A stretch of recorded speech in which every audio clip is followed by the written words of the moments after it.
இந்திய அரசு வந்து எங்களை வந்து வெளியில விரட்டுது, நாங்க காலிஸ்தானி சொல்லி எங்க மேல கொடுமை, எங்க மேல பல கொடுமை செய்து சொல்றாங்க. இதே மாதிரி சில தலித்துகளுக்கும் அதை மாதிரி சொல்றாங்க, தலித்து வந்து இந்தியாவில இருக்க முடியல அப்படி சொல்றாங்க. இதை மாதிரி காஸ்ட் பெருசு இந்த காரணத்தை காட்டியும் சில பேர் வந்து இங்க இருக்காங்க. இதை மாதிரி வேறு பல காரணங்களால அமெரிக்காக்குள்ள ஆட்கள் வந்து வராங்க. அமெரிக்கால என்ன ப்ராப்ளம்னா, இப்ப எங்க வீட்டுக்கு வந்து ஹோண்டுராஸ்ல இருந்து எல்சால்வடார்ல இருந்து வேலை செய்யற வராங்க. இல்லீகலா தான் இருக்காங்க. 8 மணி நேரம் வேலை பார்த்தாங்கன்னா ஒரு $120 கொடுக்கணும். இந்தியாவில வந்து மினிமம் வேஜ் எவ்வளவு கொடுக்கும்? இந்தியாவில மேக்ஸிமம் டெல்லி மாதிரி இடத்துலயே வந்து $500 மேல சம்பாதிக்க மாட்டாங்க ஒரு நாளைக்கு, இல்லையா? அப்படி இருக்கிறதுனால இங்க வந்தா நிறைய பேர் வராங்க. வரும்போது ரொம்ப பெரிய ஒரு பூலோக சொர்க்கம்னு நினைச்சாலும் வந்து இங்க வந்தா அவன் சக்கையா பிழிஞ்சிட்டு தான் அவனை வந்து விடுவாங்க. அதனால இல்லீகல் இமிகிரன்ட்ஸ் வந்து இவ்வளவு நாள் அவங்கள பொறுத்துட்டு இருக்கிற காரணமே, அமெரிக்கான சும்மா எல்லாம் வந்து நம்ம தர்மத்துக்கு அஞ்சி வந்து வச்சுக்க மாட்டான். வந்து அவருக்கு அவங்களால எக்கனாமிக்கலி நெசசிட்டி இருக்கிறதுனால தான் வச்சுட்டு இருக்கான். ட்ரம்ப் என்ன சொல்றாருன்னா, கையாள விதம் வந்து இந்திய அரசு கையாண்ட விதம், அது அமெரிக்க அரசு அவங்கள இந்த விலங்கு போட்டது, அதெல்லாம் வந்து ரொம்ப கண்டிக்கத்தக்கது. அதுல சந்தேகமே கிடையாது.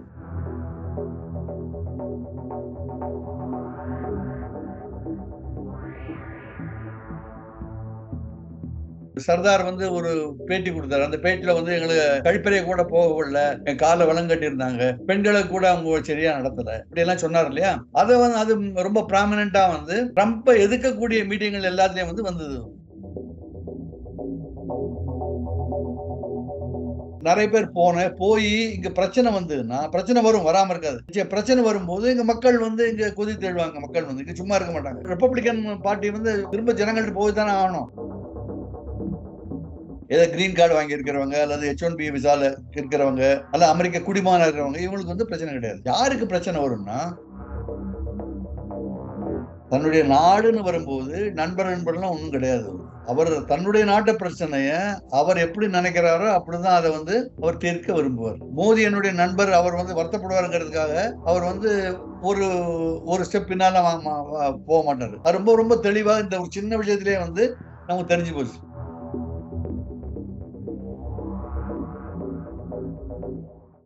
வணக்கம் சார். வணக்கம் தலைவா, எப்படி இருக்கீங்க? நல்லா இருக்கேன் சார். நீங்க நல்லா இருக்கீங்களா? நான் நல்லா இருக்கேங்க, ரொம்ப நல்லா இருக்கேன். இப்போ அமெரிக்காவிலிருந்து வந்து இந்தியர்கள் குறிப்பாக ஆவணம் இல்லாமல் முறைகேடாக தங்கியிருக்காங்கன்னு ஒரு சமீபத்தில் ஒரு 105 பேர் அனுப்பிச்சிருந்தாங்க. அது ஒரு பெரிய விவாதம் ஆகியிருக்கு வந்து. ஸோ இதை ஒட்டி அமெரிக்காவில் இந்த மாதிரி ஆவணம் இல்லாமல் முறைகேடாக தங்கியிருக்கிற அந்த பிரச்சனையை எப்படி பார்க்குறீங்க?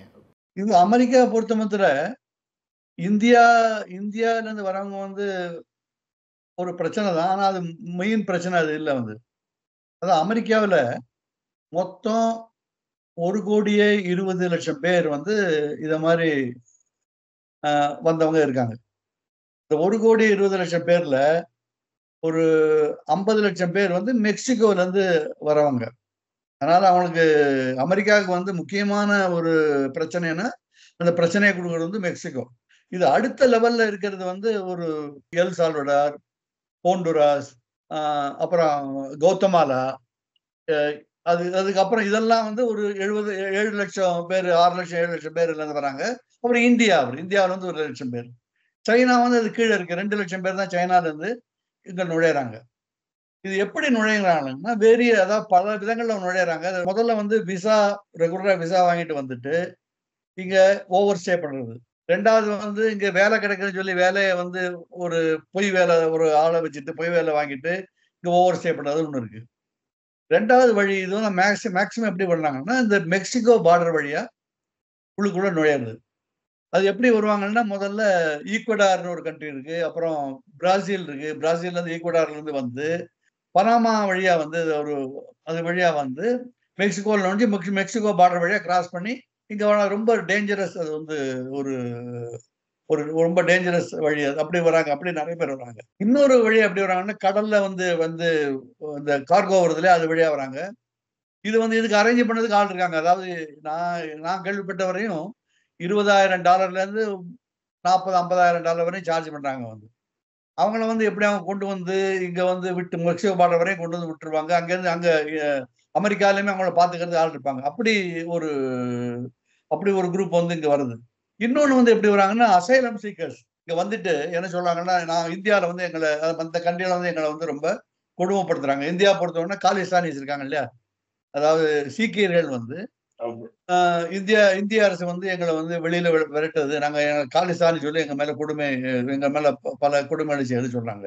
இந்த மாதிரி சில தலித்துகளுக்கும் அதை மாதிரி சொல்றாங்க, தலித்து வந்து இந்தியாவில் இருக்க முடியல அப்படி சொல்றாங்க. இந்த மாதிரி இந்த ரிலீஜியஸ் பெர்சிக்யூஷன், இந்த மாதிரி காஸ்ட் பெர்சிக்யூஷன், இந்த காரணத்தை காட்டியும் சில பேர் வந்து இங்க இருக்காங்க. இத மாதிரி வேறு பல காரணங்களால அமெரிக்காவுக்குள்ள ஆட்கள் வந்து வராங்க. இத வந்து அமெரிக்கன் பார்டர் செக்யூரிட்டி வந்து வந்து அது கவனிக்குது. அப்புறம் ஐசின்னு ஒரு ஆர்கனைசேஷன் இருக்கு, அதான் வந்து இது மேல கேஸ் எல்லாம் எடுத்து இதை வந்து நடந்தது. அமெரிக்காவில் என்ன ப்ராப்ளம்னா, இந்த கேஸ் நடக்கிறது வந்து ஒரு 5-6 வருஷம் ஆயிரும். ஒரு நாட்டில் வந்து எனக்கு இடம் வேணும், உனக்கு புகழ் இடமா வந்திருக்கேன்னு சொன்னா அவன் மறுக்க முடியாது. வந்து அதை வந்து அதை அந்த அப்ளிகேஷனை அதை கன்சிடர் பண்ணி அதை ரிஜெக்ட் பண்ண பிறகுதான் அவனை வந்து வெளியில் தள்ள முடியும். இல்லை இதை மாதிரி வெளியில் தள்ள முடியும். 7 லட்சம் பேர் இருக்கும்போது இன்னைக்கு வரையும் அங்கேருந்து இந்தியாவுக்கு அனுப்புறவங்க வந்து 150, 200, 150, 200 தான் அனுப்பிச்சிருக்காங்க. மீது எல்லாரும் இங்கதான் இருக்காங்க வந்து. அதனால இது அமெரிக்காவுக்கு வந்து இது ஒரு பிரச்சனை. இது மிகப்பெரிய பிரச்சனை சொல்ல முடியாது, ஏன்னா இந்தியா வந்து ரொம்ப கம்மி. பட் அமெரிக்காவுக்கு ஒரு முக்கியமான ஒரு பிரச்சனை. இந்த பிரச்சனையை வந்து அவங்க எதிர்கொள்றாங்க. அதை வேரியஸ் அதை பல விதங்கள்ல அவங்க எதிர்கொள்றாங்க. ட்ரம்ப் வந்த உடனே இப்ப முதல்ல அவர் புது வாரிய கட்டினால ரொம்ப வேகமா பெருக்கிறாரு வந்து. அதனால இப்போ அது வந்து வேகமா நடக்குது. இன்னும் கொஞ்ச நாள் கொஞ்சம் கொஞ்சமா செட்டில் ஆயிடுன்னு தான் நான் நினைக்கிறேன். மெக்சிகோ வெளியே பார்டர் தாண்டி வர்றது அது ரொம்ப அபாயகரமான ஒரு பயணமாகவும் அவங்க வராங்க அப்படின்னு சொல்லி. இப்போ இந்தியர்கள் நிறைய பேர் திரும்ப வந்தவங்க பேட்டிகள் கொடுத்துருக்காங்க. அதில் பார்த்தீங்கன்னா 40 லட்சத்துலேருந்து 1 கோடி ரூபா வரைக்கும் பணம் செலவு பண்ணி பல நாடுகள் வழியாக வந்திருக்காங்க. 1 கோடி சொல்றது வந்து கொஞ்சம் அதிகம் தான் எனக்கு தோணுது. 1 கோடி கொடுத்தானா தெரியல. வந்து $40,000 பெரிய 32 லட்சம் 33 லட்சம் வருது, பெரிய தொகையில. அது வந்து இது எதுக்காக வராங்க முதல்ல நம்ம யோசிக்கப்போ, அமெரிக்காவில் வந்து மினிமம் வேஜ் வந்து கலிபோர்னியாவில் வந்து $15 பெர் ஹவர். இப்ப எங்க வீட்டுக்கு வந்து ஹோண்டுராஸ்ல இருந்து எல்சால்வடார்ல இருந்து வேலை செய்யற வராங்க ஆட்கள் வராங்க. வந்து அவங்களுக்கு விசா இருக்கா, அவங்களுக்கு ரெகுலர் சிட்டிசனா இருக்கான்னு தெரியாது, ஆனா வராங்க. இல்லீகலா தான் இருக்காங்க. வந்து இல்லீகலா இருந்தா வந்து 8 மணி நேரம் வேலை பார்த்தாங்கன்னா அவனுக்கு $120 கொடுக்கணும். அதே இது எல்சால்வடார்ல வந்து ஒரு நாளைக்கு $10 தான் அவனுக்கு கிடைக்கும் மேக்சிமம். அதாவது கவர்மெண்ட் கொடுத்து மற்றவனுக்கு கொடுக்க மாட்டான். அதனால 10 பங்கு அவனுக்கு வந்து சம்பளம் அதிகம் கிடைக்கும். இங்க இந்தியாவில இருந்து வரவங்க, இந்தியாவில வந்து மினிமம் வேஜ் எவ்வளவு கொடுக்கும்? இந்தியாவில மேக்சிமம் டெல்லி மாதிரி இடத்துலயே வந்து $500 மேல சம்பாதிக்க மாட்டான் ஒரு நாளைக்கு, இல்லையா? $500 வந்து $7 கூட கிடையாது, இல்லையா? அதான் ஒரு நாள் பூரா $7. இங்க வந்து ஒரு மணிக்கு கலிபோர்னியால $15 கிடைக்குது. மற்ற இடங்கள்ல அவ்வளவு கிடைக்காது. அதாவது நேஷனல் ஆவரேஜ் வந்து $8-9 வச்சுங்க. அது ஒரு அவருக்கு ஒரு மணிக்கு. அப்படி இருக்கிறதுனால இங்க வந்தா அவன் மிச்சம் பிடிச்சது வந்து நிறைய இருக்குங்கிற ஒரு அந்த ஹோப்ல தான் வந்து நிறைய பேர் வராங்க.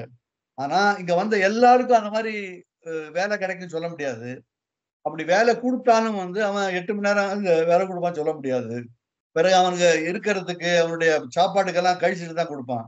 அதனால பிரச்சனை வந்து முதல்ல அவன் வரும்போது ரொம்ப பெரிய ஒரு பூலோக சொர்க்கம்னு நினைச்சாலும் வந்து இங்க வந்தா அவன் சக்கையா பிழிஞ்சிட்டு தான் அவனை வந்து விடுவாங்க. இப்போ ஹோட்டல்ல வேலை பார்க்குறவங்க, இந்திய ஸ்டோர்ஸ் எல்லாம் இருக்கு. இப்போ இந்தியா கேஷ் அண்ட் கேரின்னு எங்க வீட்டு பக்கத்துல ஒரு கடை இருக்கு.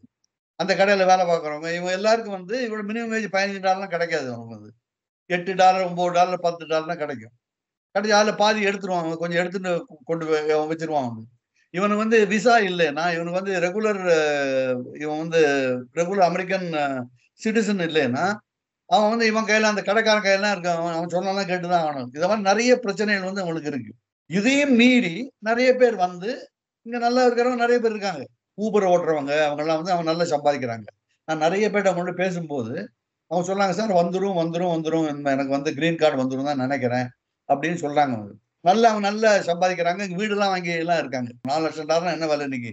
$3 கோடி வீடு வாங்கணும். அது மாதிரி வீடு வாங்கி வச்சிருக்கவங்க இருக்காங்க. டாக்ஸி ஓட்டுறவங்க இருக்காங்க. ஆனா ரொம்ப சிலர் தான் அப்படி இருக்காங்க. அவங்கள பார்த்துட்டு வரவங்க நிறைய பேர் அது மாதிரி வராங்க. இது ஒண்ணு. அதாவது கவர்மெண்ட் வந்து இவங்க எல்லாம் அப்பீல்லாம் பண்ணி இந்த அப்பீல்லாம் ரிஜெக்ட் பண்ண பிறகு அதாவது அமெரிக்கானுடைய சட்டத்தினுடைய எல்லா அவனுடைய இதெல்லாம் இருக்குல்ல, அந்த சந்து புந்து எல்லாத்தையும் உள்ளுக்குள்ள புறப்பட்டு அதுல இருந்து வெளியில வந்தவங்க தான் வந்து இப்ப வெளியில இந்தியாவுக்கு அனுப்பப்படுறாங்க. வந்து இதை தவிர மொத்தமே 1000, 1500 பேர் மீதி எல்லாம் இங்க தான் இருக்கான். வந்து அதனால இது ஒரு 7, 9 வருஷம் அவன் வரதுக்கு வந்து. அதனால இந்தியாவுக்கு வந்து இப்போ இந்த 1000 பேர் வந்து பெரிய பிரச்சனையே தவிர இது ஒரு பூதாகாரமாக ஒரு 7 லட்சம் பேர் திரும்ப இந்தியாவுக்கு வருவாங்கிறது வந்து உடனே நடக்குன்னு எனக்கு தோணல. இது வந்து. இப்போ நீங்கள் சொன்னீங்க சார், இப்போ அவங்க வீட்டு வேலைகள்ல இருந்து ஹோட்டல்ல இருந்து பல்வேறு வேலைகள் இந்த மாதிரி முறைகேடாக தங்கி இருக்கிறவங்க செய்கிறாங்க அப்படின்னு சொல்லி. ஸோ இப்போ இவ்வளோ பேர்த்தி வெளியே அனுப்பப்பட்டுட்டுனா இப்போ இவங்களுக்கு அங்கே ஒரு தேவை இருக்க போய் தானே இவங்க அங்கே வராங்க, அங்கே வேலைகள். நிச்சயம் தேவை இருக்கு. அதாவது கலிபோர்னியா மாதிரி இடத்துல வந்து அவங்களுக்கு தேவை இருக்கிறதுனால தான் அவங்க வராங்க. அவங்க வச்சுக்கிறோம், அந்த தேவை இருக்கிறதான் வச்சுக்கிறாங்க. அதாவது இன்னொரு முக்கியமான விஷயம் என்னன்னா, இங்க இந்த கலிபோர்னியா வந்து உலகத்திலேயே மிக மிக பணக்கார ஒரு ஸ்டேட்ல ஒண்ணு கலிபோர்னியா தான் இல்லையா? அது எல்லாருக்கும் தெரிஞ்ச விஷயம். இங்க வந்து நமக்கு தெரியாத விஷயம் இது அமெரிக்கா டெக்னாலஜி கேபிட்டல் மாத்திரம் இல்ல, தமிழ்நாடு அக்ரிகல்ச்சர் கேபிட்டல் தான். இங்கதான் நிறைய பாதாம் அல்மாண்ட்ஸ் இங்கதான் நிறைய இருக்கு, இங்கதான் ஆரஞ்சு இருக்கு, இங்கதான் ஸ்ட்ராபெரி இருக்கு, எல்லா பழ வகைகளும் எல்லாமே இங்க விளையுது வந்து. இதுக்கு வந்து ஹார்வெஸ்டுக்கு வந்து ஆள் வேணும். அவனுக்கு ஹார்வெஸ்ட் பண்ணி பழத்தை வந்து இது கட் பண்ணி வச்சாலும் அதை பிரிச்சு அதை பேக் பண்ணி எல்லாம் வைக்கிறதுக்கு வந்து ஆள் வேணும். அந்த ஆள் வந்து இவனுக்கு கிடைக்காது. இங்க லோக்கல் ஜனங்கள் வந்து வரமாட்டான். லோக்கல் வந்து வந்தாலும் அவனுக்கு நிறைய வேஜ் கொடுக்கணும் அவனுக்கு. அது பெரிய ஒரு பிரச்சனை அவனுக்கு. அதனால இல்லீகல் இமிகிரன்ட்ஸ் வந்து இவ்வளவு நாள் அவங்கள பொறுத்துட்டு இருக்கிற காரணமே அமெரிக்கான சும்மா எல்லாம் வந்து, அதாவது ஒரு நம்ம தர்மத்துக்கு அஞ்சி வந்து வச்சுக்க மாட்டான் வந்து. அவனுக்கு அவங்களால எக்கனாமிக்கலி நெசசிட்டி இருக்கிறதுனால அவன் வச்சுட்டு இருக்கான் இவ்வளவு நாளைக்கு வந்து. ட்ரம்ப் என்ன சொல்றாருன்னா, இவங்க வந்து எவ்வளவு தேவையோ அதுக்கு மேல இருக்காங்க அப்படிங்கிறாரு வந்து. அமெரிக்காவுக்கு தேவை வந்து 1,00,000 பேர்னா இந்த 4,00,000 பேர் வந்து உட்கார்ந்துருக்காங்க. 4,00,000 பேருக்கு தேவையில்லை அப்படின்னு அவருடைய பார்வையில அவர் நினைக்கிறாரு. அதனாலதான் வெளியில அனுப்ப சொல்றாரு. ஆனா வெளியில அனுப்புறது வந்து அவ்வளவு எளிமை இல்லை. இதுல முக்கியமா நம்ம இன்னொன்னு என்ன நம்ம பாக்கணும்னா, இந்தியாவில வந்து எல்லா இடத்துலயும் இந்தியால இருந்து வரது இல்லை. இந்தியாவில வந்து என்ன முக்கியமா 4 ஸ்டேட்ல இந்தியால இருந்து வராங்க. ஒண்ணு வந்து பஞ்சாப், அப்புறம் ஹரியானா, குஜராத், தமிழ்நாடு, அப்புறம் 5th தான் வந்து ஆந்திர பிரதேஷ். இதுல ஆந்திராவில வர வந்து விசா ஓவர்சீஸ் அது இருக்கிறத வரை இதை மாதிரி மற்ற ரூட்லாம் வருது இல்லை. இந்த 4 ஸ்டேட்ல இருந்தா மற்ற ரூட்ல இருந்து வர்றது அமெரிக்காவோட ரெக்கார்ட் சொல்லுது. அமெரிக்காவோட நான் பார்த்ததுல வந்து அமெரிக்கா இந்த 4 ஸ்டேட்லாம் வந்து அதிகம் பேர் வராங்கன்னு சொல்லுது. பஞ்சாப் தான் அதிகம், உள்ளதுல அதிகம் வந்து பஞ்சாப் தான். அதனால இந்த பிரச்சனையை வந்து கையாள விதம் வந்து இந்திய அரசு கையாண்ட விதம், அது அமெரிக்க அரசு அவங்களோட இந்த விலங்கு போட்டது, அதெல்லாம் வந்து ரொம்ப கண்டிக்கத்தக்கது. அதுல சந்தேகமே கிடையாது. ஆனா இது வந்து திரும்ப கண்டினியூஸா இந்த மாதிரி நடக்குமாங்கிறது வந்து எனக்கு கொஞ்சம் ஐயமா தான் இருக்கு. இந்தியா இப்போ நரேந்திர மோடி வந்து இங்க வராரு, மோடி அவர்களுக்கு வராரு சொல்றாங்க. ஒரு வாரத்துக்கு வரும்போது அவர் பேசி இந்த விலங்கெல்லாம் போட அனுப்பிதான் அனுப்புவாங்க. ஆனா விலங்கெல்லாம் போட வேண்டிய தேவையில்லைன்னு வந்து ட்ரம்ப் சொல்லி ட்ரம்ப் அப்படி ஆர்டர் கொடுத்தாங்கன்னா விலங்கெல்லாம் போட மாட்டாங்க. விலங்கு போடணும் கட்டாயம் கிடையாது. யாரெல்லாம் அமெரிக்கால இருக்கலாம், யாரெல்லாம் அமெரிக்கத்தை வெளியேற்றப்பட்டங்கிறது வந்து அமெரிக்க அரசு தான் தீர்மானிக்க முடியும். இந்திய அரசுனால அதை ஒன்றும் செய்ய முடியாது. இப்போ இவங்க வந்து விசா இல்லாம முறையான எந்த ஆவணமும் இல்லாம அங்க தங்கி இருக்காங்க. ஸோ இப்போ இவங்க ஏதோ ஒரு தேவைக்கு வெளியேறணும், நாட்டை விட்டு வரணும், இந்தியாவுக்கு திரும்ப வரணும்னா அவங்க எப்படி வர முடியும் சார்? அதுவும் சிரமம் தானே. இப்போ ஃப்ளைட் ஏறி வரணும்னா ஆவணம் இருக்காது அவங்ககிட்ட. வர முடியாது. அது அதாவது எனக்கு தெரிஞ்ச இந்தியாவுக்கு போகாம 4 வருஷம் 5 வருஷம் இருந்தவங்க வந்து எனக்கு தெரிஞ்சே இருக்காங்க வந்து. இத மாதிரி வந்ததுனால இந்த சில டாக்ஸி ஓட்டுறவங்க நான் பேச்சு கொடுத்த போது, நீ இந்தியாவுக்கு போய் எப்போ திரும்பி போறீங்கன்னா, நான் வந்து 5 வருஷம் ஆச்சுங்க, 6 வருஷம் ஆச்சு. இந்தியா பார்க்கணும் போறதுக்கு. ஆனா திரும்பி போனா இப்போ போனா திரும்ப வர முடியாது என்னால.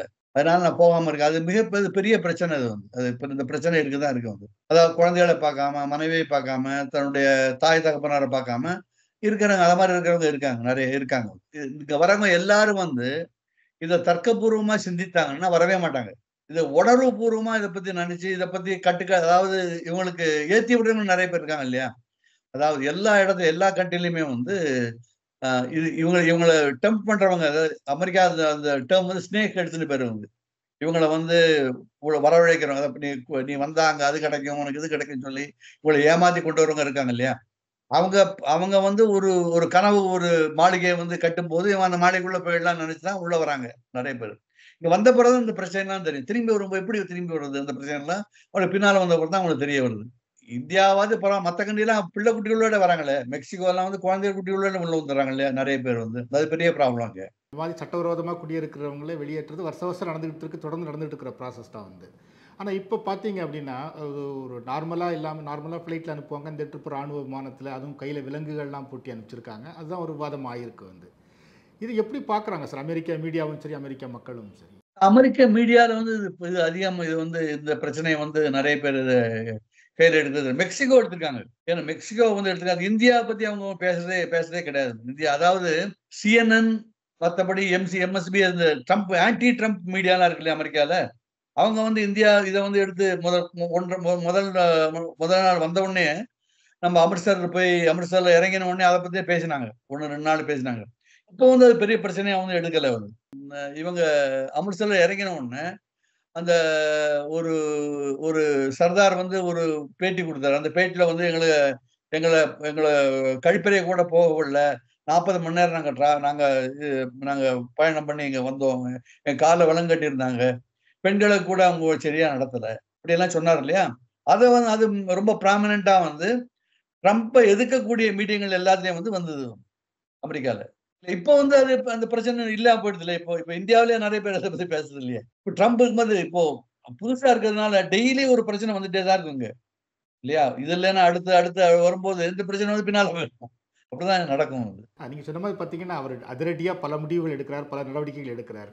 ஸோ அதை எப்படி பார்க்குறீங்க அமெரிக்க மக்களும் சரி மீடியாவும் சரி? ட்ரம்ப்புக்கு வந்து மெக்சிகன் நிறைய பேர் ஓட்டு போட்டாங்க. லாட்டின் அமெரிக்கன் நிறைய பேர் ஓட்டு போட்டாங்க. முஸ்லீம்ஸ் நிறைய பேர் மிஷிகன்ல எல்லாம் வந்து முஸ்லீம் ஓட்டு போட்டனால தான் அந்த ஸ்டேட்டை ஜெயிக்க முடிஞ்சு அவரால். அவருக்கு வந்து இப்போ 2% எக்ஸ்ட்ரா ஓட்டு கிடைச்சதுன்னா இவங்களுடைய ஓட்டுனா நிறைய கிடைச்சிருக்கு இவருக்கு. ட்ரம்ப்புக்கு வந்து கிடைச்சிருக்கு. ஈவன் பிளாக் வந்து அவங்களே நிறைய பேர் போட்டாங்க வந்து. இப்போ அவங்க எல்லாரும் இப்போ யோசிச்சுட்டு இருக்காங்க. இப்போ காசா வந்து காசால இருக்கிற எல்லாரும் வெளியில போ, நான் ஹோட்டல் கட்டி அங்க பெருசா வச்சு நீ திரும்பவான்னு சொன்ன அப்படி சொல்றாருல ட்ரம்ப் வந்து. காசா மத்த இடத்துல பேரு காசா வந்து சொர்க்க பூமி ஆக்குறேன், ஆனா அதுல நீ இருக்கக்கூடாது அப்படி சொல்றாரு இப்போ ட்ரம்ப் இல்லையா? இதெல்லாம் கேட்கும்போது இஸ்லாமிய மக்களுக்கு வந்து ரொம்ப ரொம்ப புண்படுறாங்க. அமெரிக்காவும் இஸ்லாமியர்களும் புண்படுறாங்க வந்து. அதே மாதிரி மெக்சிகனும் அது மாதிரி ரொம்ப கவலைப்பட்டு இருக்காங்க வந்து. ஏன் ஓட்டு போட்டோம் அவருக்கு? இவங்க முக்கியம் ஓட்டு போட்டது காரணம் என்னன்னா விலைவாசினால ஓட்டு போட்டாங்க. விலைவாசி அதிகமா இருக்குன்னு. இப்ப விலைவாசி வந்து அவ்வளவு குறையறதா தெரியல இப்போ. இப்போ வந்து அது எதனாலன்னா இப்ப டாரிஃப் வேற இன்க்ரீஸ் பண்ணிட்டார்ல. வரி இவங்க மத்த கண்ட்ரியோட சுங்க வரி இன்க்ரீஸ் பண்ணதுனால, கூடுதல்னால அமெரிக்கானுடைய அந்த விலைவாசி வந்து இங்கேயும் கூடத்தானே செய்யும். இப்ப மெக்சிகோவுக்கும் கனடாவுக்கும் கொஞ்சம் இப்போ கொஞ்ச நாளைக்கு போட மாட்டேன். 1 மாசம் 2 மாசம் போட மாட்டேன்னு சொல்லிருக்காரு. இப்ப சைனாவுக்கு வந்து சொல்றாரு இப்போ வந்து. இப்ப திரும்ப அயர்ன் அதாவது இரும்பு ஸ்டீலுக்கும் அலுமினியத்துக்கும் 25% டாரிஃப் போட போறேன்னு சொல்லிருக்காரு வந்து. இப்படி போடும்போது அமெரிக்கானுடைய கார் விலை அமெரிக்கா விலை கூடும். மத்த விலை கூடும், அமெரிக்கா விலை கூடும் இல்லையா? அதனால அமெரிக்கால விலைவாசி கூடும்போது ஜனங்கள் வந்து இவருக்கு எதிர்த்தா தான் பேசுவாங்க வந்து. இப்ப கொஞ்சம் கொஞ்சமா அவருடைய எதிர்ப்பு வந்து வந்துட்டே இருக்கு. ஆனா 15 நாள் தானே ஆச்சு வந்து ஒரு 20ஆம் தேதி இன்னைக்கு இன்னொரு 20 நாள் கூட 20 நாள் ஆயிருக்குன்னு வந்து. அதனால 20 நாள்ல வந்து ஒரு எவ்வளவு அதிக மாற்றம் ஒண்ணும் இருக்காது. இப்பவே இவ்வளவு நிறைய பேர் வந்து ஒரு மாதிரி ஐயோ நம்ம தவறு பண்ணிட்டோமோ அப்படின்னு நினைக்கிறவங்களே நிறைய பேர் இருக்காங்க. எனக்கு தோன்றது வந்து. பார்த்தீங்கன்னா நீங்கள் சாதாரண ஃப்ளைட்டில் அனுப்பாமல் ராணுவ விமானத்தில் அனுப்புறது அதிக செலவு பிடிக்கிற விஷயம்னு சொல்கிறாங்க வந்து. ஆனாலும் ஏன் அப்படி பண்ணார் அப்படின்னு நினைக்கிறீங்க? வேறு ஏதாவது அவர் டிமாண்ட் இதுக்கு பின்னாடி வச்சிருக்காரா? ஏற்றுமதி இறக்குமதி வரியை அட்ஜஸ்ட் பண்ணுறது சம்மந்தம் தொடர்பாக இந்த மாதிரி பல்வேறு டிமாண்டுகள் அவருக்கு இருக்குன்னு நினைக்கிறீங்களா? இல்ல ட்ரம்ப்புக்கு இந்தியா மாத்திரம் வச்சு பார்க்கக்கூடாதுங்க. அது இல்லீகல். அதாவது இந்தியா வந்து ஒரு ஒரு பெரிய பிரச்சனைல ஒரு பகுதி பிரச்சனை தானே இந்தியா வந்து. 12 மில்லியன் பீப்புள், அதாவது 1,20,00,000 பேர் இருக்கிறது வந்து அமெரிக்கானோட பொருளாதாரத்துக்கு வந்து அது இடைஞ்சலா இருக்குன்னு அவர் நினைக்கிறாரு. ட்ரம்ப் வந்து நினைக்கிறாரு.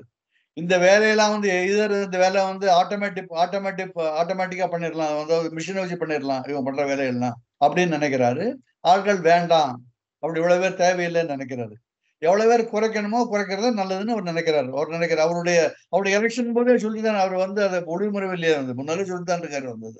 அதை கேட்டப்பறம் தான் எல்லாரும் ஓட்டு போட்டாங்க. என்ன நினைச்சாங்கன்னா இது இவ்வளவு தீவிரமா இது வந்து அது பைடன் சொல்லிட்டு இருந்தாரு. ஆனா அது இவ்வளவு தீவிரமா எடுக்க மாட்டான்னு நினைச்சாங்க. ஆனா இப்போ வந்து ரொம்ப தீவிரம் எடுக்கும்போது ஜனங்களுக்கு வந்து இந்த கவலை வந்து இருக்கு. ஆனா இப்படி இவங்க நிறைய பேர் போய் இங்க பிரச்சனை வந்ததுன்னா பிரச்சனை வரும், வராம இருக்காது. நிச்சயம் பிரச்சனை வரும்போது இங்க மக்கள் வந்து இங்க கொதித்து எழுவாங்க. மக்கள் வந்து இங்க சும்மா இருக்க மாட்டாங்க. பிரஸ் வரும், எல்லாரும் வந்து இருக்கும் வந்து. அதனால அவராலையும் சும்மா இருக்க முடியாது. அவர் வந்து என்னதான் இது பண்ணாலும் அப்புறம் ரிப்பப்ளிகன் பார்ட்டி வந்து திரும்ப ஜனங்கள்ட்ட போய் தானே ஆகணும். எலெக்ஷன் நடந்துட்டே தானே இருக்கு. இங்க எலெக்ஷன் ஜனங்கள்ட்ட போகும்போது இப்படி நீ என்னடா சொன்ன விலைவாசி குறைந்தானே அவனை ஓட்டு போட்டேன், இப்படி விலைவாசி அதிகம் சொல்லும் போது ரிப்பப்ளிகன் பார்ட்டியே அவருக்கு எதிர்த்தாப்புல பேச வேண்டிய ஒரு நிலை வர ஒரு வாய்ப்பு வந்து இருக்கு. அதனால எளிமையா அதை வந்து கடந்து அவரால் போக முடியாது. ட்ரம்ப்னால டவுன்ட்ட போக முடியாது. எளிமையா கடந்து போக முடியாது. இது எடுத்திருக்காரு, பார்ப்போம் என்ன நடக்குதுன்னு. எவ்வளவு தூரம் புஷ் பண்ண போறாருங்கிறத வந்து நம்ம பொறுத்தான் பார்க்க முடியும். ஆனா என்ன செய்தாலுமே வந்து எல்லாரையும் மொத்தமா வெளியில தர்றது வந்து முடியாத காரியம். அது முடியவே முடியாது. கொஞ்சமா தான் நடக்கும். இது இன்னொரு முக்கியமான விஷயம் என்னன்னா, இவ்வளவு தூரம் ஒரு பப்ளிசிட்டி இருக்குல்ல. இவ்வளவு தூரம் எல்லா இடத்துலயும் பேசுறாங்க. உலகம் பூரா பேசுறாங்க, மெக்சிகோல பேசுறாங்க, இந்தியாவில் எல்லா இடத்துலையும், இந்தியாவில் எல்லா ஊடகங்களும் இந்திய ஊடகம் பேசும்போது இன்னுமே வரவன்னு நினைக்கிறவன் யோசிப்பான் இல்லையா? வந்து இருக்கிறவன் வந்து வேற மாதிரி வர இனிமே அமெரிக்கா போகணும்னு நினைக்கிறவன் வந்து ஐயோ அங்க போன இவ்வளவு பிரச்சனை இருக்கேன்னு யோசிப்பான் இல்லையா? அப்படி யோசிக்கும் போது திரும்ப இருக்கிறவன் இருந்துட்டு போறான், இனிமே வரவனையாவது நம்ம குறைக்கலாம் அந்த ஒரு எண்ணத்திலையும் வந்து இது இந்த இந்த திட்டம் வந்து அவருடைய இந்த செயல்முறை வந்து ஒரு மாதிரி அவருக்கு சாதகமா தான் இருக்கும் இல்லையா? எல்லா இடத்துலயும் வரவன் வந்து யோசிப்பான், இனிமே போனா அங்க இவ்வளவு பிரச்சனை இருக்குன்னு நினைப்பான் வந்து. இது இப்படி நாளாக வந்து இந்த பிரச்சனை வந்து ஒரு மாதிரி ஒரு சமன்பாட்டை அடையும் தான் நான் நினைக்கிறேன். இந்த நடவடிக்கையை வந்து அங்க இருக்கிற இந்தியர்கள் எப்படி பாக்குறாங்க சார்? நான் இருக்கிற இடத்துல உள்ள இந்தியர்கள் வந்து கலிபோர்னியால இருக்கிற இந்தியர்கள் வந்து எல்லாரும் இந்த டெக்னாலஜி துறையில இருக்கிறவங்க. அவங்களுக்கு வந்து பணம் வந்து பிரச்சனை கிடையாது. இந்த போது இந்தியர்கள் வந்து இங்கேயே இருக்கிறவங்க, இங்கேயே அதாவது ஏதோ கிரீன் கார்டு வாங்கி இருக்கிறவங்க அல்லது H1B விசால இருக்கிறவங்க அல்ல அமெரிக்க குடிமகனா இருக்கிறவங்க இவங்களுக்கு வந்து பிரச்சனை கிடையாது. யாருக்கு பிரச்சனை வரும்னா இந்திய விசாலே வாங்கி இங்க அமெரிக்கால ஒர்க் பண்றாங்கல்ல, அமெரிக்காலே வந்து ஒர்க் பண்றவங்க வந்து ட்ரம்ப்னுடைய இந்த நிலைப்பாடுகள்னால கம்பெனிகள் வந்து அவங்களை வெளியில போக சொல்லலாம். அமெரிக்க கம்பெனி வந்து இப்போ ஆட்குறைப்பு நடந்துட்டே இருக்கு. இப்போ எல்லா இடத்துலயும் ஆட்குறைப்பு நடக்குது. கூகுள்ல நடந்தது, இப்போ அமேசான் நடந்தது, எல்லா இடத்துலயும் ஆட்குறைப்பு நடந்தது இல்ல நடக்குது இல்ல. ஆர்டிபிஷியல் இன்டெலிஜென்ஸ் வந்ததுனால இன்னும் கொஞ்சம் ஆட்குறைப்பு நடக்க இங்க வாய்ப்பு இருக்கு. அப்படி வரும்போது இங்க இருக்கிறவங்களே வந்து இங்க இருந்து வெளியில போக சொல்லுவான் இல்லையா? அதனால எல்லாருக்கும் ஒரு மாதிரி ஒரு அச்சம் இருக்குதான் இருக்கு. அத மாதிரி ஆட்களுக்கு ஒரு அச்சம் வந்து ஒரு ஒரு ஸ்டெபிலிட்டி இல்லாதனால பின்னால் எதிர்காலம் எப்படி இருக்குங்கிறது ஒரு தெளிவு இல்லாதனால அந்த அச்சம் வந்து இங்க இருக்கிற மாணவர்களுக்கு இடையில நிச்சயம் இருக்கு. அதான் இங்க படிக்கக்கூடிய மாணவர்கள் இருக்காங்களா அவங்கள்ட்ட நிச்சயம் இருக்கு. இங்க படிக்கக்கூடிய மேஜர் யூனிவர்சிட்டிஸை விட இங்க சின்ன சின்ன பல்கலைக்கழகங்கள்லாம் இருக்குல்ல இங்க அமெரிக்கால வந்து எல்லாமே ஸ்டான்ஃபோர்டு, ஹார்வர்ட் பெரிய ஐவி லீக் யூனிவர்சிட்டிகள், சின்ன ஸ்மால் யூனிவர்சிட்டி நிறைய இருக்கு. இப்ப இந்தியால இருந்து வர மாணவர்கள் பலர் வந்து இந்த சின்ன சின்ன யூனிவர்சிட்டிலாம் படிக்கிறாங்க. இவ்வளவு பணம் செலவழிச்சு எதுக்கு வந்து படிக்கிறாங்க? இங்கேயே இங்க இருக்கலாம், இங்க ஒரு வேலை கிடைக்கும், இங்க வந்து ஒரு நினைப்பெல்லாம் படிக்கிறாங்க வந்து. இப்ப அந்த கனவு வந்து இப்போ வந்து நிறைய பேருக்கு நிறைவேறாம போகுது.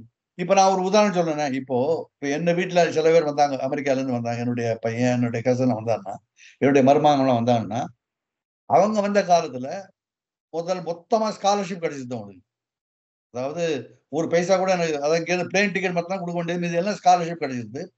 அவங்களே பார்ட் டைம் வேலை பார்த்துட்டாங்க. ஒன்னும் ஒரு பைசா கூட இந்தியால இருந்து அனுப்ப வேண்டிய தேவையே இல்லை. நான் இருக்கிறேன். ஆமா அந்த அந்த வந்த அந்த காலகட்டத்துல வந்து. அப்புறம் வந்த உடனே வேலை கிடைச்சிருது அவனுக்கு. நல்ல யூனிவர்சிட்டியில படிச்சதுனால உடனே எம்எஸ் படிச்ச உடனே வேலை கிடைச்சிருது. இப்ப நிலைமை அப்படி இல்லை. இப்ப ஸ்காலர்ஷிப்பும் நிறைய பேர் கிடைக்கல. சொந்த பைசா செலவழிச்சு வர வேண்டியிருக்கு. ஒவ்வொரு வருஷத்துக்கு வந்து ஒரு 40 லட்சத்துல இருந்து 50 லட்சம் ரூபாய் செலவழிக்கணும் இல்லையா? ஒரு 2-3 வருஷம்னா 1 கோடி ரூபாய் 1.5 கோடி ரூபாய் வேணும். பெரிய பெரிய பெரிய பல்கலைக்கழகம்னா அதை விட அதிகம் கூட தேவை இருக்கும். அதுக்கு 1 கோடி ரூபாய் வச்சுக்கோங்களேன். 1 கோடி ரூபாய் பெரிய பணம் இல்லையா அது வந்து.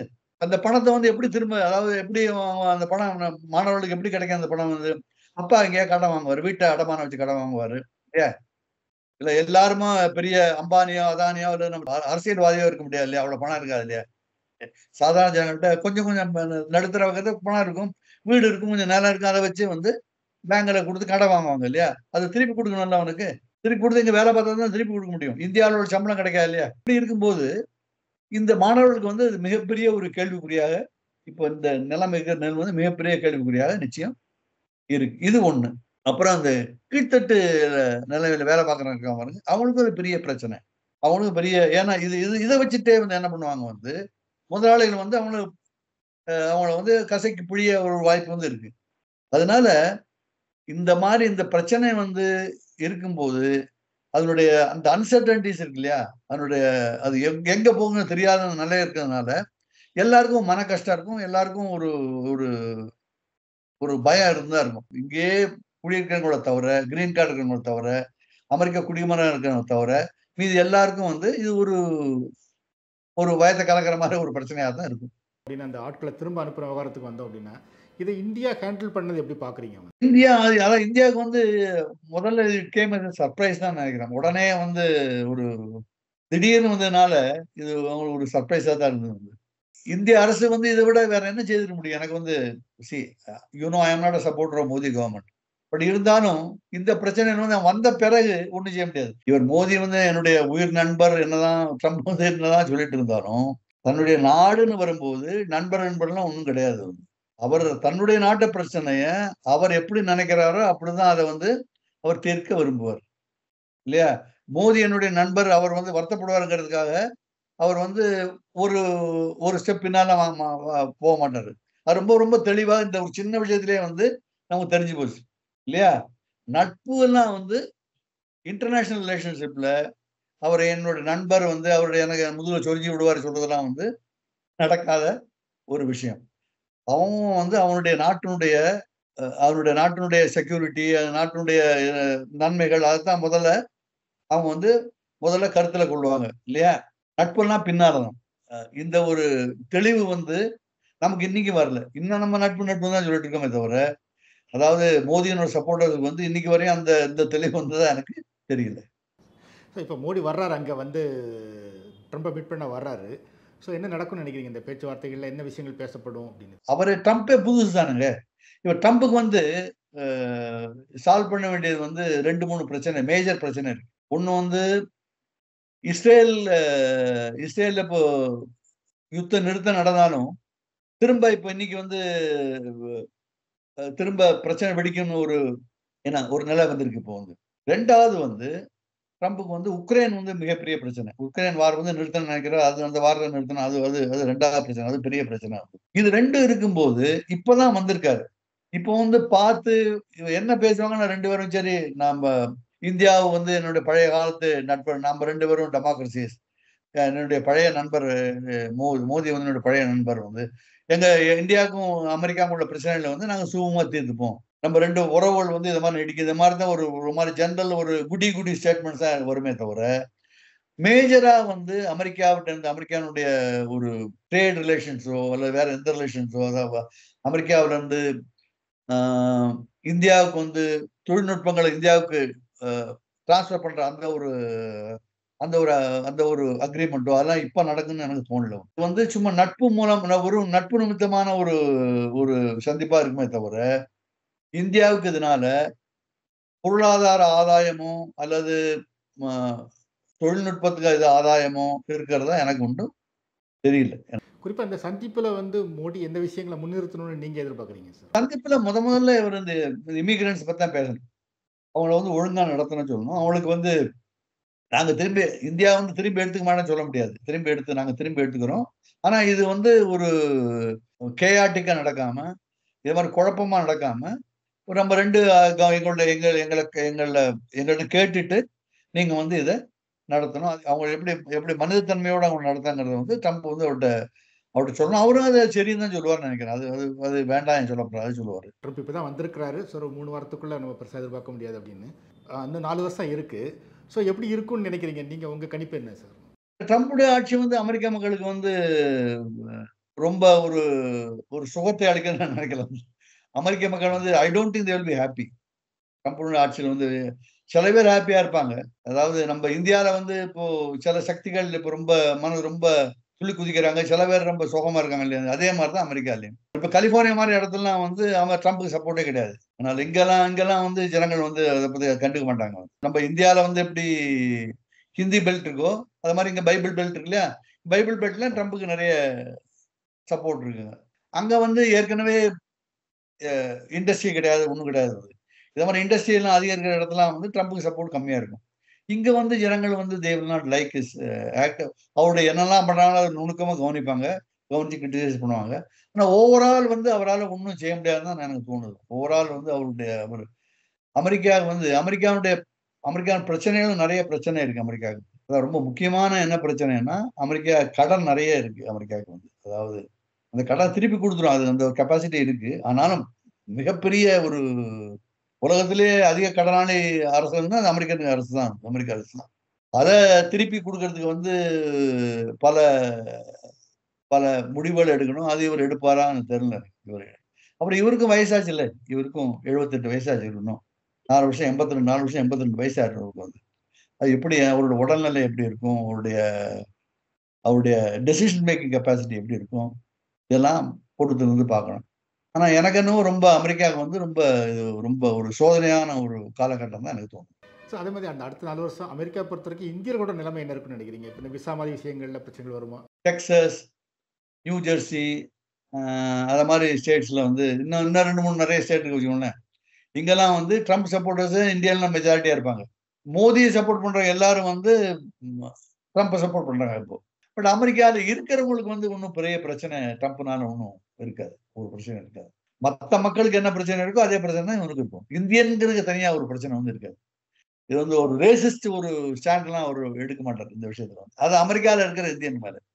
அது முடியவும் முடியாது. வேலை விசாரணை இன்னும் கஷ்டங்க. இனிமே வேலை விசாரணை எல்லா இடத்துலயும் கஷ்டமா உலகம் கஷ்டமா தான் இருக்கும். அது நிச்சயம் இருக்கும். ஐஐடில இருந்து வர பையங்களுக்கே வந்து இப்போ இங்க அமெரிக்கா விசா கிடைக்கிறது வந்து கஷ்டமா இருக்கு. நன்றி சார்.